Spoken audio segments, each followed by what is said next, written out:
after 60 years, non-Dravidian party has வந்திருக்காங்க. ஒரு திராவிட கட்சி இல்லாத ஒரு கட்சி வந்து தமிழகத்தை ஆள்றாங்க. இது என்ன மாதிரியான இம்பாக்ட் கிரியேட் பண்ணணும்? சரிங்க, ஒரு 60 ஆண்டுகள் பார்த்துட்டாங்க. ஒரு மாற்றம் தேவை. அந்த மாற்றத்தை கரெக்டாக வந்து விஜய் வந்தார். அது வரும்போது கம்ப்ளீட்டாக சினிமா புகழ் 100% சினிமா புகழ் வந்து அவ்வளோ வந்து ஒரு கை கொடுத்துரும்.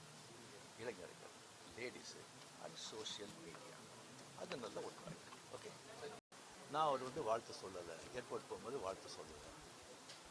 அவர் ஜெயிச்ச உடனே எக்ஸ் தளத்தில் வந்து என்னுடைய வாழ்த்துக்களை தான் வந்து அவருக்கு வந்து பதிவிட்டேன். நான் 2016 அரசியலுக்கு வரேன்னு சொன்ன பிறகு நான் ஏர்போர்ட்டுக்கு போகும்போது யூஸ்வலாக அங்கே இருக்கிறவங்க அந்த போர்டிங் கார்டு வாங்கிறதுக்கு இருப்பாங்க. அவங்களுக்கு கேட்குறது தான் வழக்கம், மீடியா யாராவது இருப்பாங்களா அப்படின்னு. அதே இதில் தான் மீடியா யாராவது இருப்பாங்களான்னு கேட்டேன். பெங்களூர் போகும்போது மீடியா யாரும் இல்லைன்னு சொன்னாங்க. சரியான்னு சொல்லி நான் போயிட்டு இருக்கும்போது திடீர்னு ஒருத்தர் ஒரு மீடியா ஆள் மாதிரி தெரியல எனக்கு. ஒரு சின்ன ஃபோன் வச்சுக்கிட்டு விஜய் ஒரு முதலமைச்சர் இருக்காரு அப்படின்னு சொன்னேன். நான் என்ன செகண்ட் ஷாக், அது மீடியா மாதிரியே தெரியல எனக்கு. ஃபோன் வச்சுக்கிட்டு அப்படியே பார்த்து சிரிச்சு நான் போயிட்டேன். அதுக்கு வந்து வாழ்த்துக்கள் சொல்லலை அப்படின்னு சொல்லி அதுக்கு ஒரு விமர்சனம். இன்னொன்று வந்து விஜய் மேலே எனக்கு பொறாமை.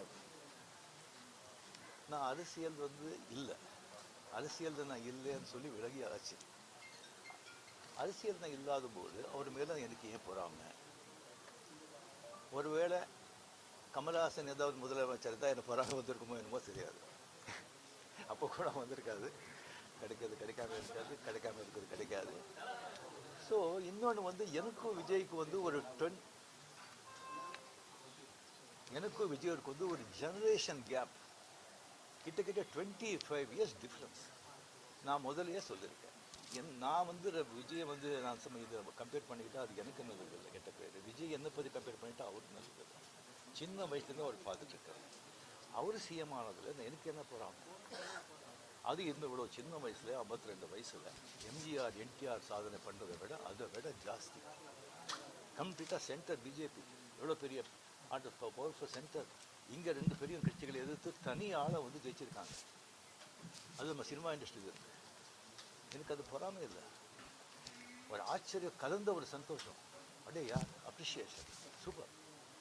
ஸோ அந்த பொறாமையும் இல்லை. விஜய் அவர்களுக்கு வந்து நிறைய எதிர்பார்ப்புகள் இருக்குது எங்கள் மத்தியில். டெஃபினட்டாக அந்த எதிர்பார்ப்பெல்லாம் அவரை சந்தித்து மக்கள் நல்லது செய்யணும், செய்வாங்கங்கிற நம்பிக்கை எனக்கு இருக்குது. அவருக்கு அதிக வாழ்த்துக்கள். ஓகே.